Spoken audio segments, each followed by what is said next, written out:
ஹாய்ண்ணா Julie. இப்பதான் உங்களுடைய மக்களே, வேலூர் பார்த்தேன். இந்த தங்கச்சி சொல்றது கொஞ்சம் கேளுங்களேன். ஒன்றும் இல்லைன்னு வச்சுக்கோங்க. இந்த ஜல்லிக்கட்டு காளையை பத்தின ஒரு குட்டி ஸ்டோரி ஒன்று சொல்லியிருந்தீங்கன்னா அதை கேட்டதுக்கு அப்புறம் என்னால பேசாம இருக்க முடியல. நீங்க வாட்டுக்கு போற போக்குல ஜல்லிக்கட்டு காளை நின்னுச்சு, அதுக்கு புல்லுக்கட்டை காமிச்சு ஒரு குழந்தை கூட்டிட்டு போய் ஓரமா விட்டுச்சு அப்படின்னு சொல்லிட்டு போயிட்டே இருப்பீங்க. உங்களோட கட்சியில இருக்க பாதி பேர் மைனர் ஆளுங்க. நானும் போய் புல்லுக்கட்டை காட்டுன்னு சொல்லி ஏதாச்சும் ஒண்ணு கணக்கு ஆயிடுச்சுன்னா என்னென்ன பண்றது? 50-50ஆவே இருக்கட்டும்னு 500 ஆக்கிடாதீங்க. கஷ்டப்பட்டு எல்லாரும் போராடி ஜல்லிக்கட்டு பெர்மிஷன் வாங்கி வச்சிருக்கோம். இன்னைக்கு அது ப்ராப்பராகவும் நடந்துட்டு இருக்கு.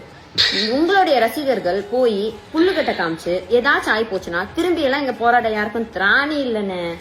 கொஞ்சம் பார்த்து பக்குவமா பண்ணுன்னு. உன் இஷ்டத்துக்கு பேசிட்டு போயிடாதானே. அவரு ஒரு குட்டி ஸ்டோரின்னு ஒரு ரெஃபரன்ஸ்க்கு ஒரு ஸ்டோரி சொன்னாருமா. அதுல அவர் பண்ண ஒரே தப்பு என்ன தெரியுமா?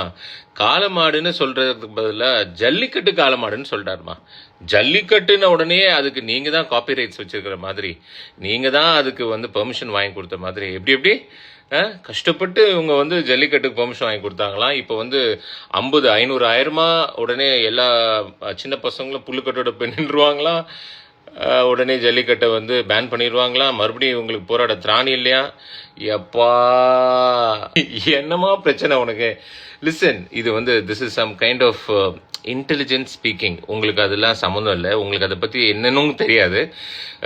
ஸோ அரசியல், மக்கள் நல்வாழ்க்கை, இந்த மாதிரியான ரொம்ப மேம்பட்ட மக்கள் பேசுகிற ஒரு அரசியல்.